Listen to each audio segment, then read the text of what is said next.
Hello students, यह Lucent सामान्य ज्ञान का 18वां संस्करण है और पूरा बुक हम लोग कवर कर रहे हैं। आप भी हम लोग के साथ ये बुक कवर कर सकते हैं। आइए आज का टॉपिक देखते हैं, संयुक्त राष्ट्र संघ। संयुक्त राष्ट्र अथवा यूनाइटेड नेशन का नाम अमेरिका के तत्कालीन राष्ट्रपति फ्रैंकलिन डी रूजवेल्ट के द्वारा प्रदान किया गया। संयुक्त राष्ट्र की रूपरेखा का निर्माण करने के लिए बड़े राष्ट्रों के प्रतिनिधियों का सम्मेलन 21 अगस्त 1944 ईस्वी को वाशिंगटन के डम्बार्टन ऑक्स भवन में आयोजित किया गया, जो 7 अक्टूबर 1944 तक चला। ठीक है, तो इसको याद रखना है आपको कि 21 अगस्त 1944 से ये शुरू हुआ, 7 अक्टूबर 1944 तक ये आयोजित रहा। तत्कालीन सोवियत रूस के क्रीमिया प्रदेश के याल्टा नगर में 4 फरवरी 1944 को ब्रिटिश प्रधानमंत्री चर्चिल, सोवियत राष्ट्रपति स्टालिन तथा अमेरिकी राष्ट्रपति रूजवेल्ट का एक शिखर सम्मेलन हुआ, जिसमें सुरक्षा परिषद में मतदान प्रणाली पर निर्णय लिया गया। संयुक्त राष्ट्र संघ की स्थापना 24 अक्टूबर 1945 को हुई। बहुत इंपॉर्टेंट लाइन है ये, 24 अक्टूबर 1945 संयुक्त राष्ट्र संघ की स्थापना। संयुक्त राष्ट्र संघ के संस्थापक सदस्य देशों की संख्या 51 थी। 26 जून 1945 को अधिकार पत्र पर तो केवल 50 राष्ट्रों के प्रतिनिधियों ने हस्ताक्षर किए थे। बाद में इस पर हस्ताक्षर कर पोलैंड इसका 51वां संस्थापक सदस्य देश बना था। वर्तमान में संयुक्त राष्ट्र संघ के सदस्य देशों की संख्या 193 है। 193वां देश दक्षिणी सूडान है। ये याद जरूर रखिएगा, इससे क्वेश्चन बनेगा। नोट: रामास्वामी मुदालियर ने भारतीय प्रतिनिधि मंडल का नेतृत्व किया था तथा संस्थापक सदस्य के रूप में भारत की ओर से संयुक्त राष्ट्र चार्टर पर हस्ताक्षर किए थे। इनका नाम जरूर याद रखिएगा, रामास्वामी मुदालियर। संयुक्त राष्ट्र संघ का मुख्यालय न्यूयॉर्क शहर में स्थित है। इसका भवन 17 एकड़ जमीन पर 39 मंजिल का है, जो मैनहट्टन द्वीप में बना हुआ है।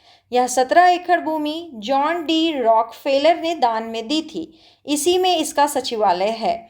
संघ का मुख्य कार्यालय 1952 ईस्वी में बनकर तैयार हुआ। यहाँ इसकी महासभा की प्रथम बैठक अक्टूबर 1952 ईस्वी में आयोजित की गई। संयुक्त राष्ट्र संघ का ध्वज, इसका झंडा कैसा है?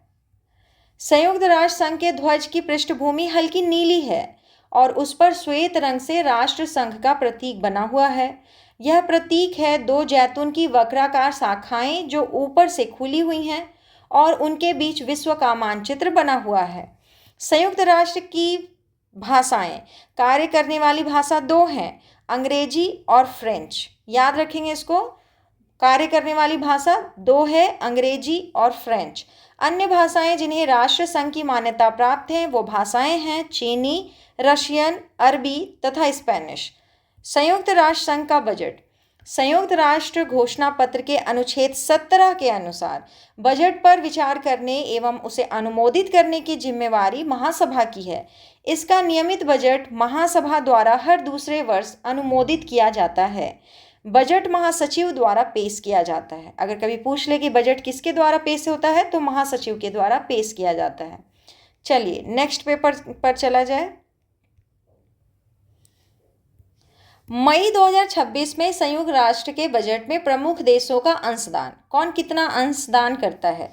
संयुक्त राष्ट्र अमेरिका सबसे ज़्यादा 22%, Japan 19.47%, Germany 8.66%, UK 6.13%, France 6.03%, Italy 4.89%, Canada जो है वो 2.81% अंशदान करता है, रूस 1.10% का अंशदान करता है और भारत का परसेंटेज बहुत कम है, 0.341% का योगदान करता है।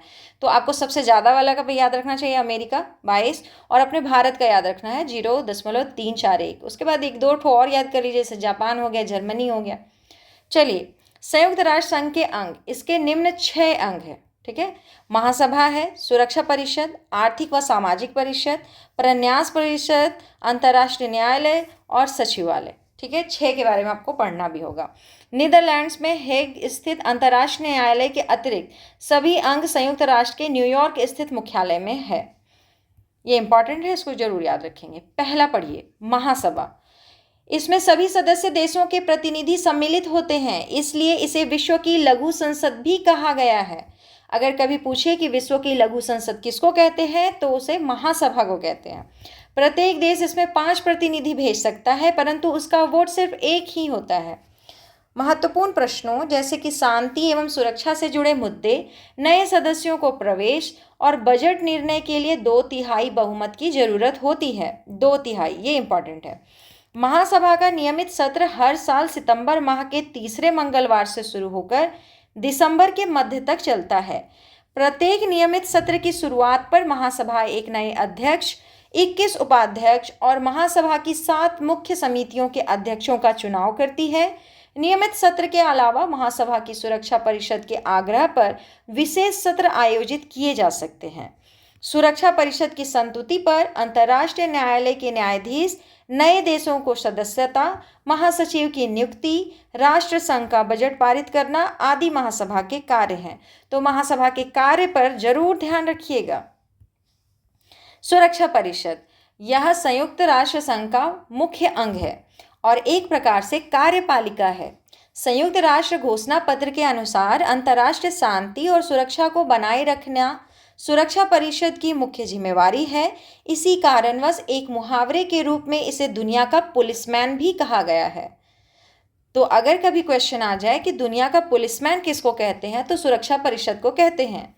इसमें 15 सदस्य होते हैं, जिनमें 5 स्थायी सदस्य हैं और 10 अस्थायी सदस्य हैं। 5 स्थायी सदस्य कौन कौन हैं? अमेरिका, रूस, ब्रिटेन, फ्रांस और चीन। हम लोग तो अपने समय में इसको ABCFR से याद रखते थे। A से हो गया अमेरिका, B से ब्रिटेन, C से चाइना, F से हो गया फ्रांस और R से हो गया रसिया। आपको कोई ट्रिक याद हो तो उसी से याद रखिए उसको। अस्थायी सदस्यों का निर्वाचन महासभा अपने 2/3 बहुमत से 2 वर्षों के लिए करती है। सुरक्षा परिषद के प्रत्येक सदस्य का 1 वोट होता है। प्रक्रिया संबंधी मामलों में निर्णय लेने के लिए 15 में से 9 सदस्यों द्वारा सकारात्मक मतदान आवश्यक होता है, जिसमें 5 स्थायी सदस्य देशों का सकारात्मक मत आवश्यक होता है। सभी स्थायी सदस्यों की सहमति को महाशक्ति मतैक्य यानी कि ग्रेट पावर अनएनिमिटी कहते हैं। 1965 में सुरक्षा परिषद की सदस्य संख्या को 11 से बढ़ाकर 15 किया गया और सभी महत्वपूर्ण विषयों पर निर्णय लेने के लिए आवश्यक सहमति के मतों की संख्या को 7 से बढ़ाकर 9 कर दिया गया, जिसमें 5 स्थायी सदस्यों की सहमति वाला मत भी शामिल है। इंपॉर्टेंट है ये। 5 स्थायी सदस्य देशों की सहमति को महान शक्तियों की आम सहमति और वीटो शक्ति के रूप में जाना जाता है। यदि कोई स्थायी सदस्य किसी निर्णय से सहमत नहीं है तो वह नकारात्मक मतदान करके अपने वीटो के अधिकार का उपयोग कर सकता है। इस दशा में 15 में से 14 सदस्य देशों के समर्थन के बावजूद प्रस्ताव स्वीकृत नहीं होते हैं। तो ये वीटो पावर बहुत इंपॉर्टेंट है। एक देश भी कह दिया कि हमको ये नहीं चाहिए तो वो फिर पास नहीं होगा, है ना। अब देखिए संयुक्त राष्ट्र विशिष्ट अभिकरण एवं अन्य संगठन। ये पेज पूरा एक साथ A4 में पूरा है, इसको 2 पार्ट में नहीं बांट सकते, थोड़ा सा लेटर छोटा हो जाएगा, लेकिन कोई बात नहीं, हम पढ़ेंगे, आप ध्यान से सुनिएगा। संगठन है, स्थापना का वर्ष है, मुख्यालय है और उसकी भूमिका है। पहला है अंतर्राष्ट्रीय दूरसंचार संघ ITU। इसकी स्थापना 1865 ईस्वी में हुई थी और मुख्यालय जेनेवा स्विट्जरलैंड में है। ITU दूरसंचार के क्षेत्र में अंतर्राष्ट्रीय सहयोग करता है। सार्वभौम डाक संघ UPU, इसकी स्थापना 9 अक्टूबर 1874 ईस्वी को हुई थी और इसका मुख्यालय बर्न स्विट्जरलैंड में है। लोगों के बीच संचार बढ़ाने के उद्देश्य से विश्व भर में डाक सेवाओं के क्षेत्र में अंतर्राष्ट्रीय सहयोग करता है, ये इसकी भूमिका है। अगला है अंतर्राष्ट्रीय श्रम संगठन ILO। 11 अप्रैल 1919 इसका मुख्यालय जो है जेनेवा स्विट्जरलैंड में है। श्रमिकों की स्थिति में सुधार एवं उनके जीवन स्तर को उन्नत करना। 1969 ईस्वी में संगठन को उसकी 50वीं वर्षगांठ पर नोबेल शांति पुरस्कार मिला। ILO विश्व सामाजिक संरक्षण रिपोर्ट प्रकाशित करता है, ये इंपॉर्टेंट है आपके लिए। ILO विश्व सामाजिक संरक्षण रिपोर्ट प्रकाशित करता है। अगला है WTO। ये ट्रेड वाला टी नहीं है, टूरिज्म वाला टी है, ठीक है। तो ये पर्यटन संगठन के बारे में बोल रहा है। इसकी स्थापना 1925 में हुई थी। मैड्रिड स्पेन में इसका मुख्यालय है। पर्यटन के माध्यम से आर्थिक वृद्धि एवं रोजगार के अवसर पैदा करना, पर्यावरण संरक्षण तथा पर्यटन के विरासत स्थलों को प्रोत्साहित करना इसका भूमिका है। अगला है अंतर्राष्ट्रीय नागरिक उड्डयन संगठन ICAO। 7 दिसंबर 1944 ईस्वी में स्थापना हुआ था। मुख्यालय मॉन्ट्रियल कनाडा में। अंतर्राष्ट्रीय नागरिक उड्डयन के मानदंड तथा नियम निश्चित करना तथा नागरिक उड्डयन की समस्याओं का अध्ययन तथा उनका निदान प्रस्तुत करना इसका भूमिका है, इसका कार्य है। अगला है खाद्य एवं कृषि संगठन FAO। 16 अक्टूबर 1945 को इसकी स्थापना हुई थी। रोम इटली में इसका मुख्यालय है। विश्व भर में कृषि एवं पोषण स्तर में सुधार लाकर जीवन स्तर को बढ़ाना इसका कार्य है। अगला है अंतर्राष्ट्रीय मुद्रा कोष IMF। इसकी स्थापना 27 दिसंबर 1945 को हुई थी। बहुत इंपॉर्टेंट है, याद रखिएगा। मुख्यालय वाशिंगटन DC, संयुक्त राष्ट्र अमेरिका में। इसकी स्थापना एक स्वतंत्र अंतर्राष्ट्रीय संगठन के रूप में हुई। इसने 1 मार्च 1947 को अपना कार्य आरंभ किया। निम्न आय वाले सदस्यों को यह रियायती दर पर सहायता उपलब्ध कराता है। भुगतान असंतुलन की समस्या से ग्रस्त सदस्यों को यह अस्थायी ऋण प्रदान करता है। ठीक है, IMF से जनरली लोन मिलता है। चलिए, विश्व bank, world bank, Washington DC, संयुक्त राष्ट्र अमेरिका में इसका मुख्यालय है। उत्पादन एवं विकास प्रयोजनों के लिए अंतर्राष्ट्रीय स्तर पर पूंजी के विनिमय को प्रोत्साहन करना इसका कार्य है। यूनेस्को, 16 नवंबर 1945 को इसकी स्थापना हुई थी। किसकी? यूनेस्को की। पेरिस, फ्रांस में इसका मुख्यालय है। विश्व भर में शांति के लिए शिक्षा, विज्ञान तथा संस्कृति के क्षेत्र में सक्रिय योगदान कर राष्ट्रों के मध्य निकटता की भावना का निर्माण करना इसका कार्य है। यूनिसेफ के बारे में बहुत सुने हैं आप। 1946 में इसकी स्थापना हुई थी, लेकिन 1956 में स्थायी संस्था बनी थी। ठीक है, तो इसको याद रखिए। 1946 में स्थापना, 1956 में एक स्थायी संस्था। इसका जो मुख्यालय है वो न्यूयॉर्क, संयुक्त राष्ट्र अमेरिका में है। यह संयुक्त राष्ट्र संघ की एकमात्र संस्था है जो सिर्फ बच्चों और महिलाओं के प्रति समर्पित है। विशेषता, विकासशील देशों में उत्कृष्ट कार्य के लिए 1965 में यूनिसेफ को नोबेल शांति पुरस्कार प्रदान किया गया था। अगला है अंतर्राष्ट्रीय सामुद्रिक व्यापार संगठन IMO।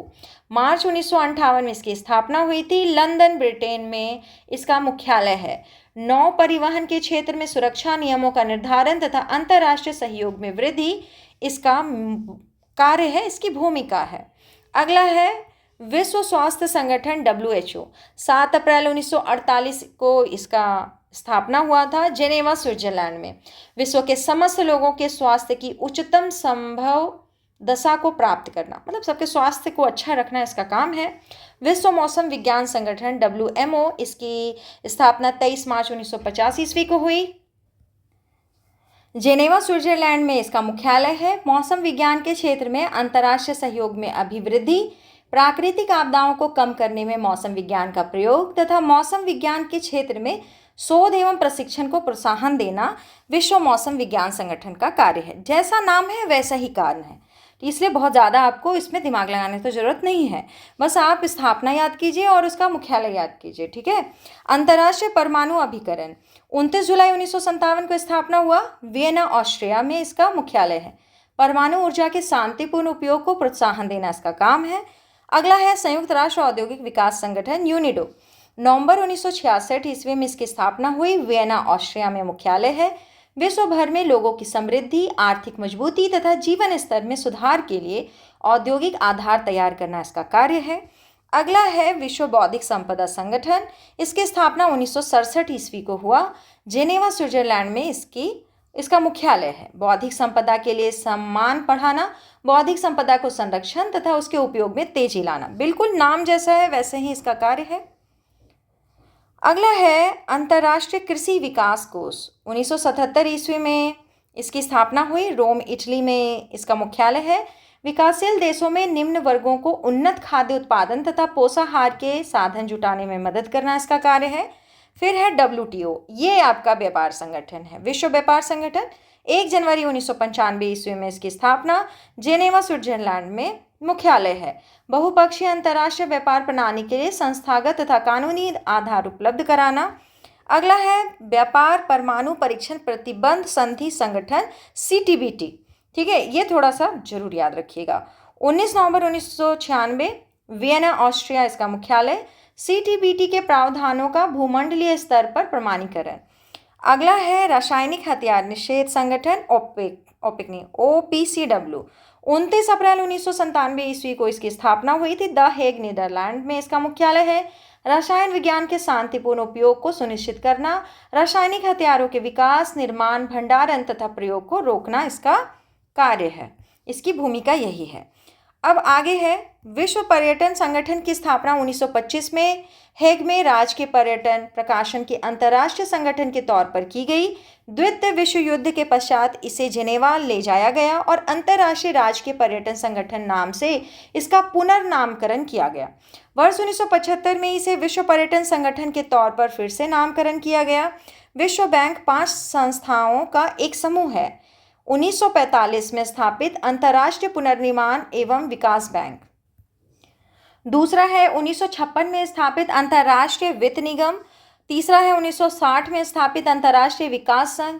और चौथा है 1988 में स्थापित बहुपक्षीय निवेश प्रत्याभूति एजेंसी। एवं पांचवा है 1966 में स्थापित निवेश संबंधी विवादों के निपटारे के लिए अंतर्राष्ट्रीय केंद्र। सबको मर्ज कर दिया गया और विश्व बैंक बना। ठीक है, ये 5 संस्थाओं का एक समूह है, इतना याद रखना हम लोग को। इस संगठन की स्थापना संयुक्त राष्ट्र सामुद्रिक सम्मेलन 1948 जिनेवा में स्वीकृत एक संधि के अनुसार अंतर सरकारी सामुद्रिक परामर्शी संगठन के रूप में की गई थी। उक्त संधि मार्च 1958 ईस्वी में लागू हुई तथा IMCO द्वारा जनवरी 1959 में से अपना कार्य आरंभ किया। मई 1982 में संगठन को वर्तमान नाम दिया गया। चलिए, ये थोड़ा सा छोटा था, टॉपिक छोटा नहीं था, फॉन्ट थोड़ा छोटा था। तो चलिए अब थोड़ा फॉन्ट बड़ा रहेगा, देखने में आसानी होगा। ये जो है स्टेटमेंट, ये सुरक्षा परिषद के बारे में ही है। बीच में जो एक पेज आप पढ़े उसमें संगठन को जोड़ा गया था, इसलिए सुरक्षा परिषद जो हम लोग पढ़ रहे थे उसका आधा स्टेटमेंट यहाँ पर है। तो ये जो अभी आप पढ़ रहे हैं यहाँ तक याद रखिएगा, हम लोग सुरक्षा परिषद के बारे में पढ़ रहे हैं। यदि कोई स्थायी सदस्य किसी निर्णय का समर्थन नहीं करता, जो वीटो पावर के बारे में पढ़ रहे थे ना, वही है, और उस निर्णय को रोकना भी नहीं चाहता, तो वह मतदान की प्रक्रिया के दौरान अनुपस्थित रह सकता है। नहीं आए उस दिन वो। सोवियत संघ ने वीटो का उपयोग सबसे अधिक बार किया है। अमेरिका ने वीटो का उपयोग सर्वप्रथम मार्च 1971 में रोडेशिया के प्रश्न पर किया था। ठीक है। चीन ने सर्वप्रथम वीटो का प्रयोग अगस्त 1972 ईस्वी में बांग्लादेश के विश्व संस्था में प्रवेश के प्रश्न पर किया था। चलिए अब पढ़िए आर्थिक एवं सामाजिक परिषद। तो आपको पक्का याद है ना कि हम लोग पढ़ क्या रहे हैं। हम लोग संयुक्त राष्ट्र संघ के अंग जो हैं 6 वो पढ़ रहे थे, जिसमें पहला हम लोग पढ़े महासभा, दूसरा पढ़े सुरक्षा परिषद।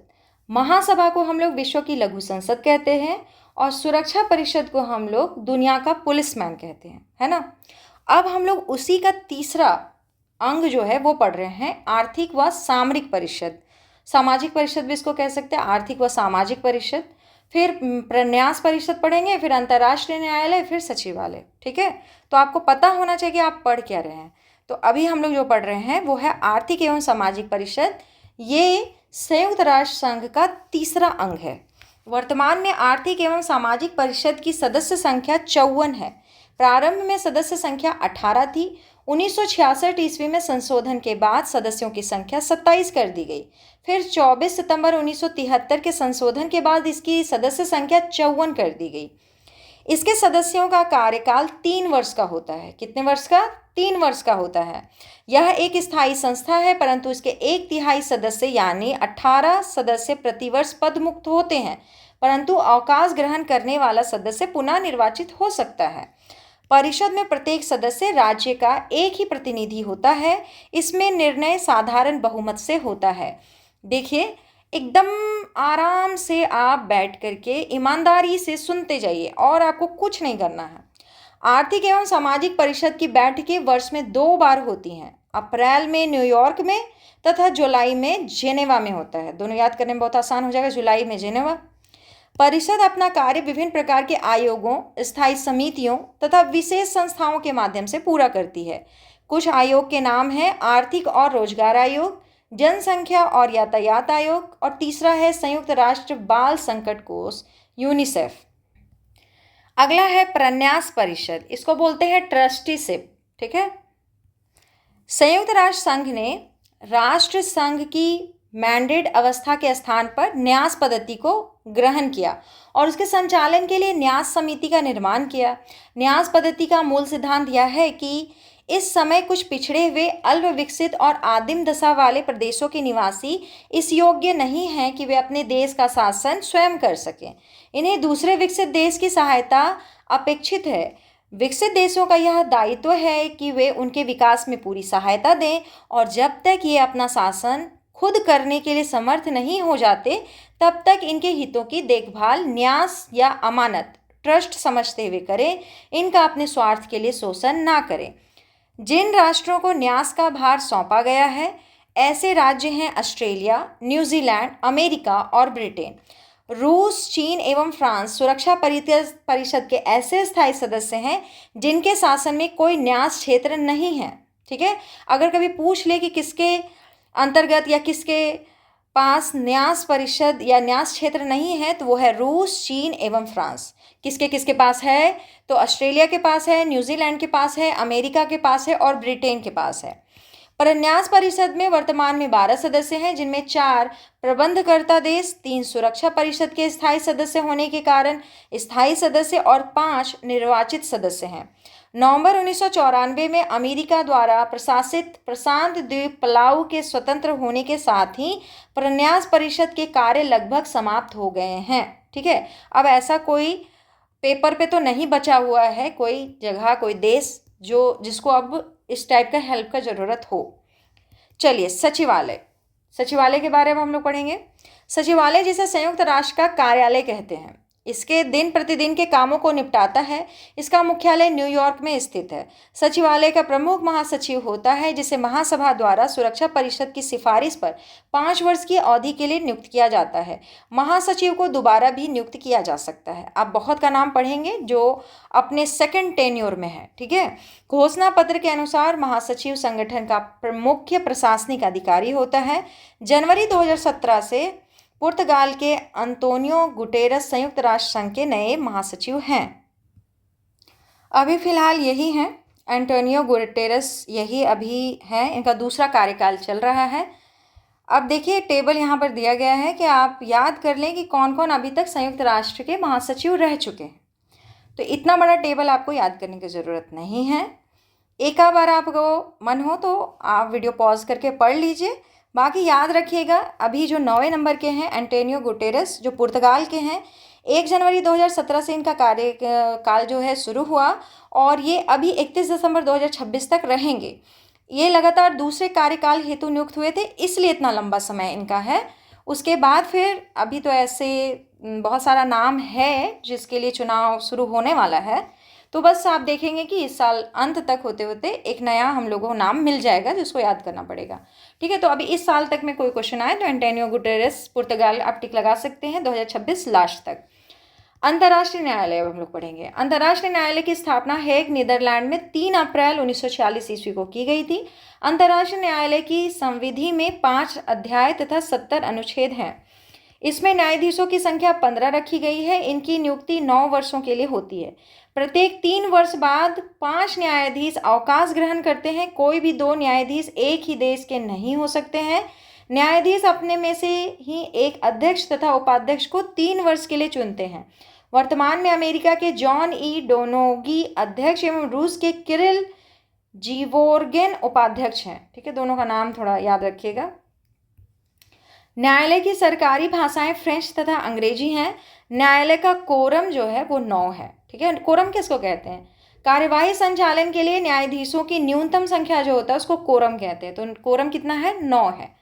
अंतर्राष्ट्रीय न्यायालय में भारतीय न्यायाधीश एवं उनका कार्यकाल देखिए, वेनेगल रामाराव जो है 1952 से 53 इनका कार्यकाल रहा। नागेंद्र सिंह 1973 से 88, रघुनंदन पाठक 1989 से 91, दलबीर भंडारी 2012 से 2026। आपके लिए ये इंपॉर्टेंट हो जाते हैं। ठीक है, उपाध्यक्ष के रूप में कार्यकाल 1976 से 79। जो स्टार मार्क लगा है वो नागेंद्र सिंह के बारे में बताया गया है। तो ये जो पॉइंट है वो नागेंद्र सिंह के बारे में आप पढ़ रहे हैं। उपाध्यक्ष के रूप में कार्यकाल इनका 1976 से 79 था। अध्यक्ष के रूप में कार्यकाल इनका 1985 से लेकर 1988 था। संयुक्त राष्ट्र मानवाधिकार परिषद, ठीक है, संयुक्त राष्ट्र मानवाधिकार परिषद UNHRC का गठन जून 2006 में किया गया था। इसने मानवाधिकार आयोग का स्थान लिया है। इस परिषद के कुल 47 सदस्य इस प्रकार चयनित किए गए हैं: एशिया 13, अफ्रीका 13 देश, पूर्वी यूरोप 6 देश, पश्चिमी यूरोप 7 देश, लैटिन अमेरिका एवं कैरिबियाई 8 देश। यह संस्था सीधे महासभा के अधीन होगी, जबकि मानवाधिकार आयोग संयुक्त राष्ट्र संघ की आर्थिक एवं सामाजिक परिषद के अधीन था। इस परिषद में सदस्यों का कार्यकाल 3 वर्ष निर्धारित किया गया है, किंतु इसके 1/3 सदस्य प्रति वर्ष रिटायर होंगे। इसका मुख्यालय जिनेवा में है। UNHRC के अस्तित्व में आने के बाद इसमें प्रथम याचिका नोबेल पुरस्कार विजेता 1991 एवं म्यांमार की लोकतंत्रवादी नेता आंग सान सू की ओर से दायर की गई। नोट में आपको जो याद रखना है, जो बहुत इंपॉर्टेंट है, संयुक्त राष्ट्र स्टाफ कॉलेज अंतर्राष्ट्रीय श्रम संगठन ILO के प्रशिक्षण केंद्र के कैंपस के साथ तुरिन, इटली में स्थापित किया गया है। ठीक है, तो यहाँ पे आपका संयुक्त राष्ट्र संघ समाप्त होता है। अब हम लोग विश्व के कुछ अन्य प्रमुख संगठन हैं, उसको भी एक एक करके देख लेते हैं। ठीक है, तो ये टॉपिक है विश्व के कुछ अन्य प्रमुख संगठन, और सबसे पहला है विश्व व्यापार संगठन, वर्ल्ड ट्रेड ऑर्गेनाइजेशन। WTO की स्थापना 1 जनवरी 1995 ईस्वी को की गई। इसका मुख्यालय जिनेवा में है। बहुत इंपॉर्टेंट है ये, आप बिल्कुल याद रखेंगे। वर्ल्ड ट्रेड ऑर्गेनाइजेशन की स्थापना भी और इसका मुख्यालय जिनेवा में है, ये भी। विश्व व्यापार संगठन WTO विभिन्न परिषदों और समितियों के माध्यम से अंतर्राष्ट्रीय व्यापार से जुड़े उन 28 समझौतों को लागू करता है जिन्हें उरुग्वे दौर की वार्ता में शामिल किया गया है, और 1994 ईस्वी में मोरक्को में मार्केस में पारित किया गया था। ठीक है, मार्केस है ये। नवंबर 2001 ईस्वी के दोहा सम्मेलन में चीन को सदस्य बनाया गया। विश्व व्यापार संगठन का प्रथम मंत्री स्तरीय सम्मेलन सिंगापुर में दिसंबर 1996 में हुआ। वर्तमान में इसके महानिदेशक गोंजी ओकोंजा इवेला हैं, जो नाइजीरिया से हैं। यह नाइजीरिया की वित्त मंत्री रह चुकी हैं। वह इस पद पर नियुक्त होने वाली प्रथम महिला एवं प्रथम अफ्रीकी हैं। इनकी नियुक्ति 4 वर्ष के लिए 2021 में हुई थी। इनका कार्यकाल 31 अगस्त 2025 को समाप्त हो गया। ठीक है, 31 अगस्त 2025 को इनका कार्य समाप्त हो गया। WTO की सदस्य संख्या 166 है। विश्व व्यापार संगठन के प्रथम महानिदेशक पीटर सदरलैंड थे। यूरोपीय संघ EU 1 जनवरी 1958 को यूरोप के इनर 6 कहे जाने वाले 6 देशों France, Germany, Italy, Belgium, Netherland और लग्जमबर्ग द्वारा रोम की संधि के माध्यम से यूरोपीय आर्थिक समुदाय की स्थापना की गई। इसी संगठन को बाद में यूरोपीय संघ नाम दिया गया। इसकी स्थापना मॉस्ट्रिच, नीदरलैंड में 1 नवंबर 1993 को हुई। इसका मुख्यालय ब्रुसेल्स, बेल्जियम में है। यूरोपीय संघ में सदस्य देश हैं Austria, Belgium, Bulgaria, Croatia, Cyprus, चेक गणराज्य, Denmark, Estonia, Finland, France, Germany, Greece, Hungary, Ireland, Italy, Latvia, Malta, Lithuania, Luxembourg, Netherland, Poland, पुर्तगाल, रोमानिया, स्लोवाकिया, स्पेन, स्वीडन एवं स्लोवेनिया। 1 जुलाई 2013 को क्रोएशिया शामिल हुआ। याद रखेंगे, 1 जुलाई 2013 को कौन शामिल हुआ? क्रोएशिया शामिल हुआ। जनवरी 2020 में यूनाइटेड किंगडम यूरोपीय संघ से बाहर हो गया। ये भी इंपॉर्टेंट है। जनवरी 2020 में यूनाइटेड किंगडम यूरोपीय संघ से बाहर हो गया। 1 जनवरी 1994 ईस्वी को स्वतंत्र यूरोपीय मुद्रा संस्थान की स्थापना की गई। संयुक्त यूरोपीय मुद्रा यूरो के चलन तथा संचालन पर नियंत्रण रखने के लिए जून 1998 ईस्वी में फ्रैंकफर्ट, जर्मनी में यूरोपीय सेंट्रल बैंक की स्थापना की गई। अब देखिए, यूरोपीय संघ के संगठन कौन कौन से संगठन है? यूरोपियन कमीशन है, यूरोपियन पार्लियामेंट है, the court of justice of the European communities है, और उसके बाद the European court of auditors है। ठीक है, इसमें से सिर्फ एक यूरोपियन कमीशन का जो मुख्यालय है ब्रुसेल्स में है। उसके बाद जो तीनों है, European parliament, the court of justice of the European communities और the European court of auditors, ये लग्जमबर्ग में है। ठीक है, ये याद हो जाएगा, ये ज़्यादा हार्ड नहीं है याद करने में। 1 जनवरी 2002 ईस्वी से यूरो का चलन प्रारंभ हुआ। कब से हुआ? 1 जनवरी 2002 ईस्वी से। यूरोपीय संघ के 28 सदस्य देशों में से 18 सदस्य देशों Austria, Belgium, Cyprus, Estonia, Finland, France, Germany, Greece, Ireland, Italy, Spain, Latvia, Luxembourg, Malta, Netherland, पुर्तगाल, स्लोवाकिया एवं स्लोवेनिया के द्वारा यूरो मुद्रा का उपयोग किया जा रहा है। ब्रिटेन, स्वीडन व डेनमार्क यूरो मुद्रा संघ के सदस्य नहीं हैं। तो याद क्या रखना है आपको? ब्रिटेन, स्वीडन व डेनमार्क यूरो मुद्रा संघ के सदस्य नहीं हैं, यानी कि इनके यहाँ यूरो नहीं चलता होगा। चलिए नोट, यूरोपीय आर्थिक समुदाय का मुख्यालय जेनेवा है। यूरोपीय आर्थिक क्षेत्र EEA में यूरोपीय संघ के देशों के साथ साथ आइसलैंड, लिechtenstein एवं नॉर्वे भी शामिल है। अब हम लोग आगे बढ़ते हैं। दूसरा कोई संगठन है यूरोपीय अंतरिक्ष agency, European space agency ESA। यूरोपीय अंतरिक्ष एजेंसी ESA की स्थापना 1975 ईस्वी में की गई थी। यूरोपियन स्पेस रिसर्च संगठन तथा यूरोपियन लाचर विकास संगठन ELDO के स्थान पर। यूरोप के 20 देश इसके सदस्य हैं। इसकी कुछ सह परियोजनाओं में कनाडा भी भाग लेता है। इसका मुख्यालय पेरिस, फ्रांस में है। अगला संगठन है नाटो। नाटो का फुल फॉर्म जरूर याद रखेंगे, the North Atlantic Treaty Organization, NATO. उत्तर अटलांटिक गठबंधन की स्थापना 4 अप्रैल 1949 को हुई। इसका मुख्यालय ब्रुसेल्स, बेल्जियम में है। अभी उत्तर अटलांटिक संधि संगठन में 32 सदस्य राज्य शामिल हैं। अब सबका नाम पढ़िए 32 का। देखिए पहले स्टार जो है उस पर ध्यान रखिएगा, ठीक है ना। Belgium, Canada, Denmark, France, Iceland, Italy, Luxembourg, Netherland, Norway, पुर्तगाल, ब्रिटेन, संयुक्त राज्य अमेरिका, चेक रिपब्लिक, जर्मनी, यूनान, Hungary, Poland, Spain, Turkey, Latvia, Lithuania, Estonia, Slovakia, Slovenia, Bulgaria, Romania, Albania एवं क्रोएशिया, मॉन्टेनेग्रो, मैसेडोनिया, फिनलैंड एवं स्वीडन। स्वीडन का नाम 32वां है ना, ये 32वां मेंबर है। 1949 में गठन के समय नाटो की सदस्य संख्या 12 थी, और वो 12 जिसमें स्टार मार्क लगा हुआ है। ये जो लाल लाल स्टार देख रहे हैं ना, इसको गिनते गिनिएगा तो ये 12 होगा, 12 देश होगा। और 1949 में गठन के समय यही 12 सदस्य नाटो के सदस्य थे। चलिए नोट, स्वीडन 7 मार्च 2024 को नाटो का सबसे नया 32वां सदस्य बना है। नाटो के अंग, नाटो संगठन के निम्नलिखित अंग हैं। कौन कौन से हैं एक बार पहले देख लेते हैं, फिर हम लोग उसका व्याख्या पढ़ेंगे। तो पहला है परिषद, दूसरा प्रतिरक्षा समिति, तीसरा है उप परिषद, चौथा है सैनिक समिति। ठीक है, तो पहले और पांचवा भी है? नहीं, 4 ही है। तो नाटो के अंग में पहला है परिषद। यह नाटो का सर्वोच्च अंग है। इसका निर्माण सदस्य राज्यों के मंत्रियों से होता है। नाटो का महासचिव परिषद का अध्यक्ष होता है। दूसरा है प्रतिरक्षा समिति। इसमें समस्त नाटो देशों के रक्षा मंत्री प्रतिनिधित्व करते हैं। यह परिषद द्वारा स्वीकृत सैनिक निर्णयों पर विचार करती है। तीसरा है उप परिषद। यह नाटो सदस्यों द्वारा नियुक्त कूटनीतिक प्रतिनिधियों का परिषद है। और चौथा है सैनिक समिति। सैनिक समिति का क्या काम है? इसमें आइसलैंड व फ्रांस को छोड़कर समस्त देशों के सेनाध्यक्ष प्रतिनिधित्व करते हैं। स्वीडन के नाटो में आने के बाद रूस की न सिर्फ जमीनी सीमा बल्कि समुद्री सीमा पर नाटो की निगरानी बढ़ेगी। फिनलैंड 1340 किलोमीटर लंबी सीमा रूस से जुड़ी है।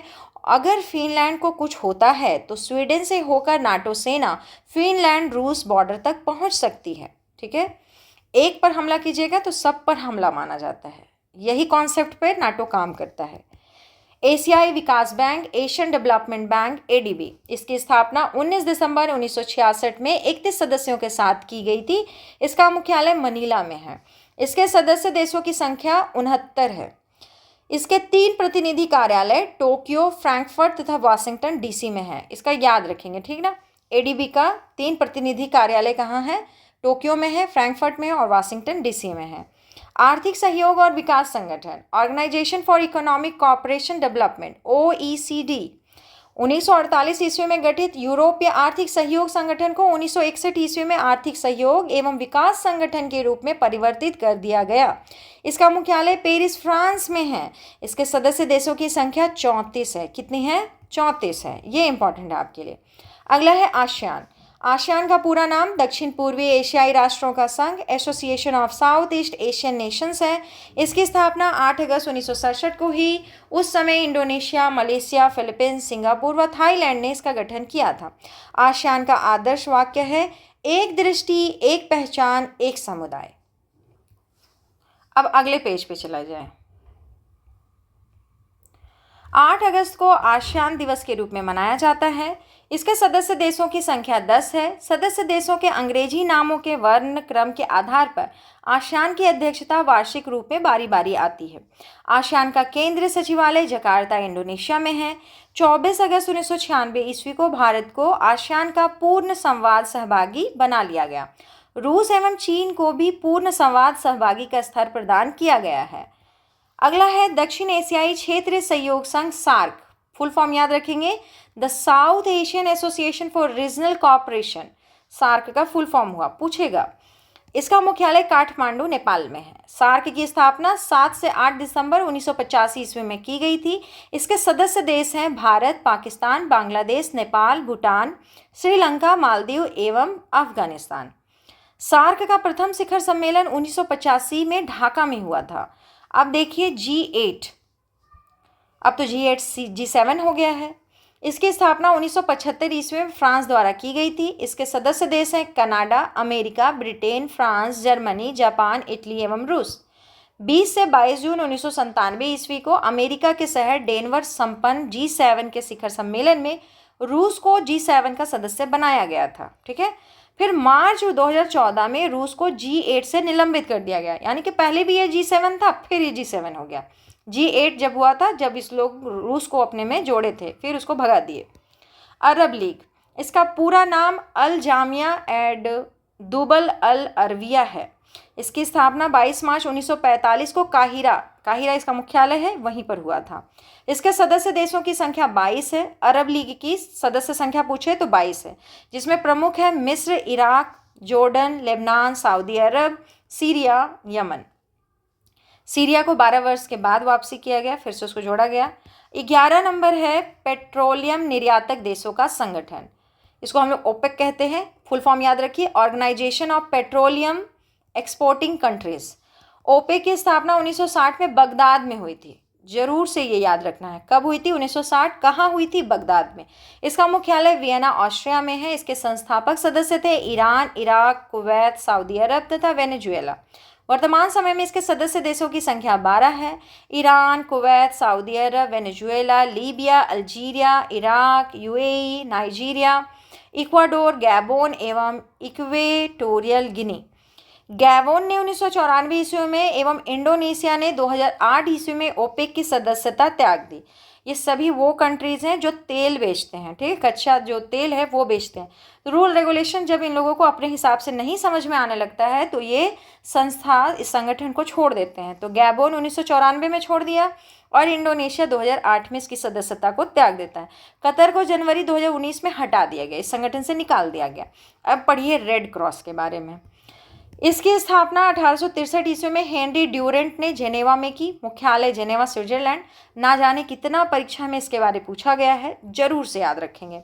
इसे 3 बार 1917 में, 1944 में और 1963 में नोबेल शांति पुरस्कार मिला है। इसका मुख्य उद्देश्य युद्ध या विपदा के समय में कठिनाइयों से राहत दिलाना है। प्रतिवर्ष विश्व रेड क्रॉस दिवस 8 मई को मनाया जाता है, जरूर याद रखने लायक क्वेश्चन है, जो कि इसके संस्थापक ड्यूरेंट का जन्मदिन था। हेनरी ड्यूरेंट, उन्हीं के जन्म पर इसको सेलिब्रेट किया जाता है। राष्ट्रमंडल, कॉमनवेल्थ।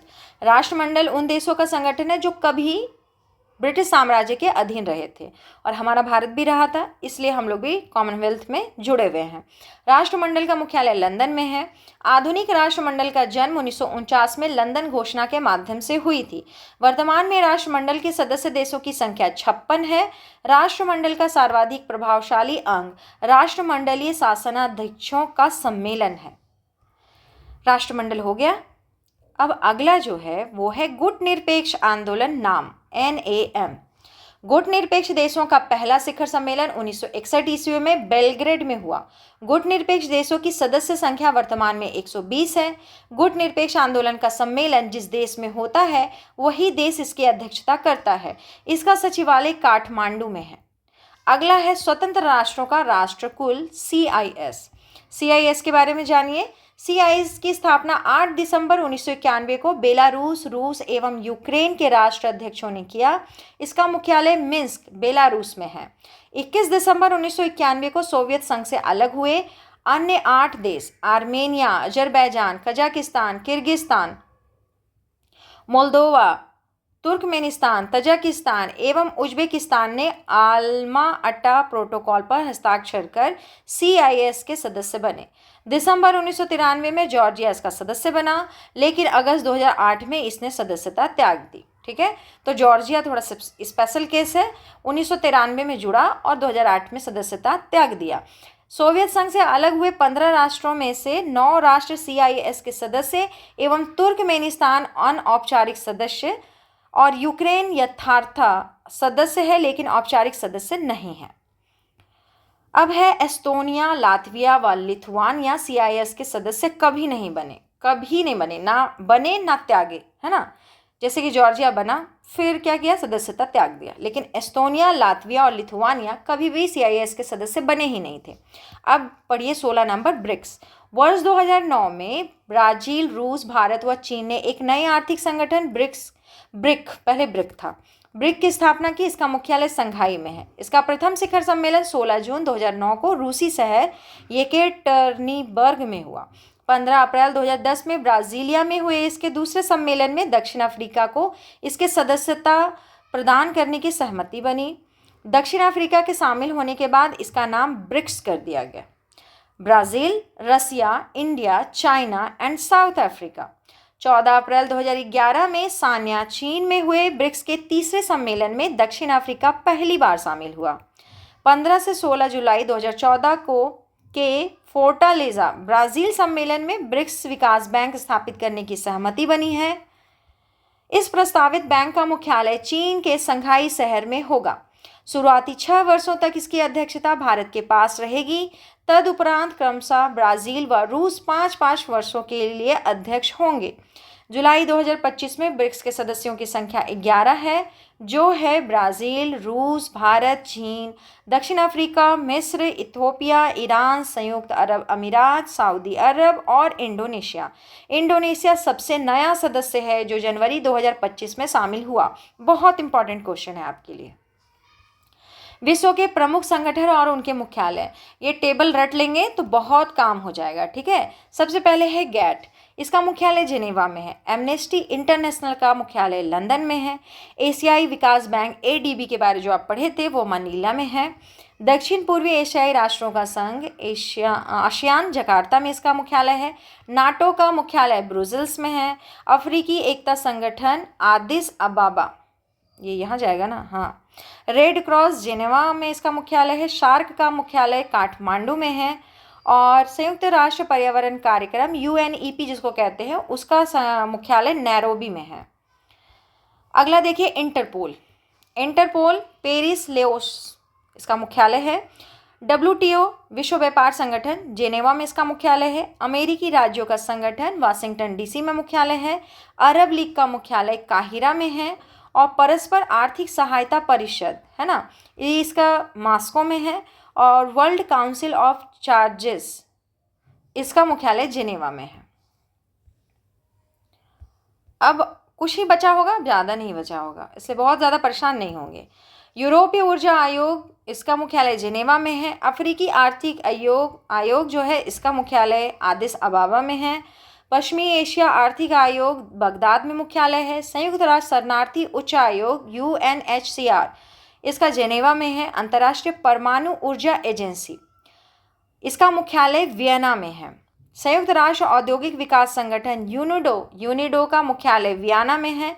संयुक्त राष्ट्र व्यापार व विकास सम्मेलन अंकटाड कहते हैं इसको, अंकटाड जो है वो जेनेवा में इसका मुख्यालय है।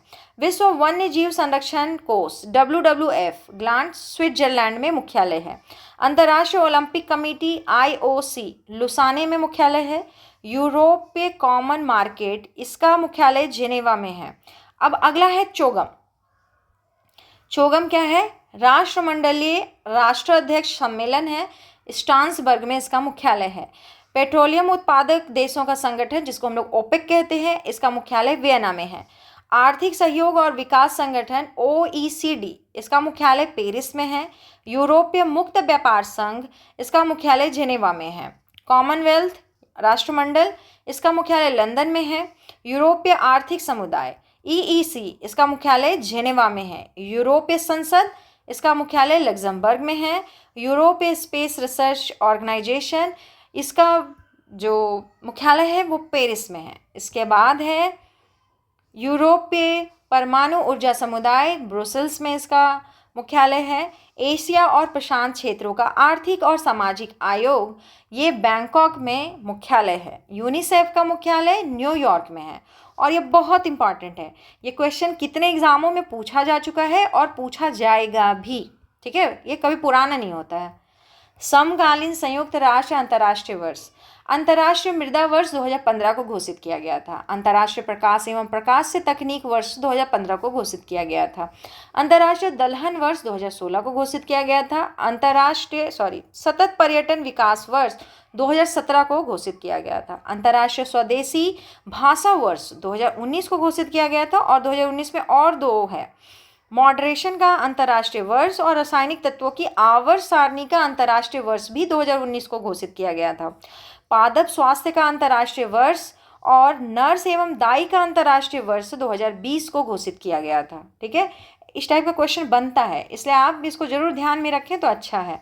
सतत विकास के लिए रचनात्मक अर्थव्यवस्था का अंतर्राष्ट्रीय वर्ष 2021, फलों एवं सब्जियों का अंतर्राष्ट्रीय वर्ष 2021, बाल श्रम उन्मूलन के लिए अंतर्राष्ट्रीय वर्ष 2021, आर्टिसानल मत्स्य और एक्वाकल्चर का अंतर्राष्ट्रीय वर्ष 2022। अंतर्राष्ट्रीय बाजरा वर्ष जो था वो भारत की सिफारिश पर ही हुआ था, इसलिए आपके लिए बहुत इंपॉर्टेंट है। जो भी मोटे अनाज है, मिलेट्स ईयर कहे थे इसको, वो 2023 में था। ठीक है, उसके बाद कैमलिट्स का अंतर्राष्ट्रीय वर्ष 2024 को घोषित किया गया है। तो आप 23 वाला तो जरूर याद रखिएगा, मोटे अनाज, क्योंकि ये भारत इसके लिए बहुत पहल किया था, तो ये याद रखना आपको जरूरी है। चलिए आगे, समकालीन संयुक्त राष्ट्र अंतर्राष्ट्रीय दशक। अब कुछ दशक को भी ये लोग घोषित करते हैं किसी खास मकसद को डेडिकेट करने के लिए, ताकि उसको हम लोग अचीव कर सकें। 2014 से 2023 सभी के लिए वहनीय सस्टेनेबल ऊर्जा का संयुक्त राष्ट्र दशक। फिर 2015 से लेकर 24 जो समय था, अफ्रीकी आदिवासी के लिए अंतर्राष्ट्रीय दशक घोषित किया गया। 2016 से लेकर 2025 पोषण पर कार्यवाही का संयुक्त राष्ट्र दशक घोषित किया गया। 2018 से 2027 गरीबी उन्मूलन के लिए तृतीय संयुक्त राष्ट्र दशक, और 2018 से लेकर के 28 10 साल हो रहा है। सतत विकास हेतु पानी अभियान के अंतर्गत दशक ये घोषित किया गया। 2019 से लेकर 28 ये जो है पारिवारिक खेती का संयुक्त राष्ट्र दशक, नेल्सन मंडेला शांति के दशक। 2021 से लेकर 2030 को क्या घोषित किया गया है? सतत विकास के लिए महासागर विज्ञान अंतर्राष्ट्रीय दशक, पारिस्थितिक तंत्र बहाली पर संयुक्त राष्ट्र का फैसला। और 2022 से लेकर 32 को घोषित किया गया है स्वदेशी भाषाओं का अंतर्राष्ट्रीय दशक। ठीक है, अब अगला जो टॉपिक होगा उसको देख लेते हैं क्या है। अगर इसी से संबंधित होगा तो कवर करेंगे, नहीं तो इसको हम लोग अगले वीडियो में करेंगे। तो महत्वपूर्ण राष्ट्रीय एवं अंतर्राष्ट्रीय दिवस है, दिवस से भी क्वेश्चन पूछे जाते हैं, तो ये भी बहुत इंपॉर्टेंट टॉपिक है, लेकिन इसको हम लोग नेक्स्ट वीडियो में कवर कर लेंगे। आप पूरा वीडियो देखा कीजिए, अगर आप देखते हैं तो भी ठीक है, अगर आप इसको रिवीजन के पर्पज से सुनते भी हैं तो भी आपको बहुत ही फ़ायदा होगा, इसलिए पूरा वीडियो देखा कीजिए। चैनल को सब्सक्राइब जरूर कर लीजिएगा। नया चैनल है, लेकिन मेरा पहले भी और चैनल है, और हम आपको कंप्लीट करा के देंगे, ये पूरा का पूरा बुक कवर करा देंगे। आपको कोई भी डाउट हो, कोई खास सब्जेक्ट पर पहले कमांड चाहिए, आप प्लीज़ कमेंट कर सकते हैं। आप वीडियो लाइक कर दिया कीजिए, चैनल ज़रूर से सब्सक्राइब कर लीजिए। आपको यहाँ निश्चित ही आपका सॉल्यूशन ज़रूर मिलेगा। ठीक है, धन्यवाद।